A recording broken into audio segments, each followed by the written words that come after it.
Total Sports Zone. All sports, all action, one zone. All right, let's get right into it because we've got some massive news that is absolutely shaking up the motorsports world. A true legend is coming out of retirement for one more shot at glory, and he's doing it at the most famous track of them all. You know, this is a story that's been almost 10 years in the making. We're talking about a Hall of Famer who, for all we knew, had said his final goodbye to full-time racing. Well, it turns out one of the biggest, most talented, and yeah, let's be honest, most controversial drivers to ever grip a steering wheel is making a comeback that nobody saw coming. And that legend is, of course, none other than the three-time Cup Series champion, the man they call Smoke, Tony Stewart. Yep, you heard that right. He is officially getting back into a NASCAR machine to go racing. Okay, so what's the deal here? What are the details? When's it all happening? What's he going to be driving and for what team? Let's break down all the juicy details because they're just as cool as the headline itself. So here's the scoop. Stewart is going to be driving for Colleague Racing. But get this, it's not in the Cup Series. He's jumping into the NASCAR Truck Series. And the track? It doesn't get any bigger, folks. We're talking the season opener at Daytona International Speedway. Mark your calendars for Friday, February 13th, 2026. And to really get why this is such a big deal, you gotta look at the timeline. Smoke stepped away from full-time Cup racing way back in 2016. Since then, he's been killing it as a team owner and, believe it or not, a full-time driver in NHRA drag racing. So this return in 2026, it's his first NASCAR start in nearly 10 years. Now, this whole thing really came out of left field. So the big question on everyone's mind is, why? Why now? What's the real reason for this comeback? Well, lucky for us, the people involved are giving us the inside story. For the team owner, Matt Colleague, this is basically a dream come true.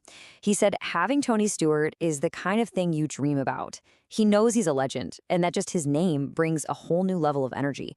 You could just feel the excitement from their camp. This is a huge win for them. And what about Tony himself? He kept it pretty simple. He said, when a seat in the new Ram was offered up, I didn't hesitate. And I love this part. He says it's a way for him to stay sharp and have a little fun. That tells you everything, doesn't it? This is all about the pure love of the sport, the thrill of competition. But look, just because he says he's out there to have fun, don't for a second think this is going to be some easy joyride.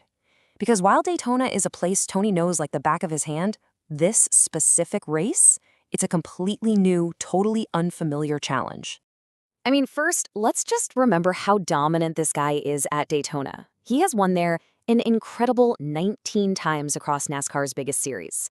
The man is an absolute master of that superspeedway, 19 times. But, and this is the million-dollar question, the thing that makes this whole story so fascinating, out of those 19 wins, how many of them happened while he was driving a NASCAR truck? And the answer is a big, fat 0. And I don't just mean 0 wins. I mean 0 starts. He has never, ever competed in a Truck Series race at Daytona. Wild, right? So that's the real story here. It's this incredible paradox. On one hand, you've got this absolute legend with 19 wins at the track. And on the other hand, he's a total rookie in this kind of vehicle.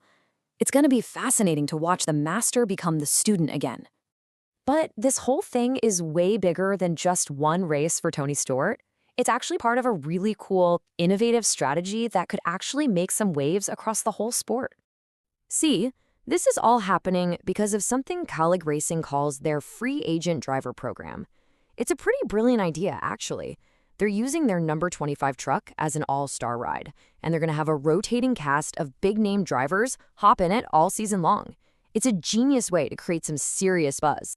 And who better to kick things off than Tony Stewart, right? He's the very first driver they've announced, which sets the bar crazy high. His return creates the super rare crossover moment between NASCAR and the NHRA drag racing world. And really, it feels like a homecoming for one of the most versatile drivers ever. He's just one piece of a stacked 5-truck team that has everyone from veterans to up-and-comers. So yeah, Tony says this is just about having some fun and staying sharp. But you gotta wonder, don't you? Is this really just a one-and-done race for the legend? Or what if he goes out there? And what if he actually wins it? Could that spark something more? That's the question the entire racing world is going to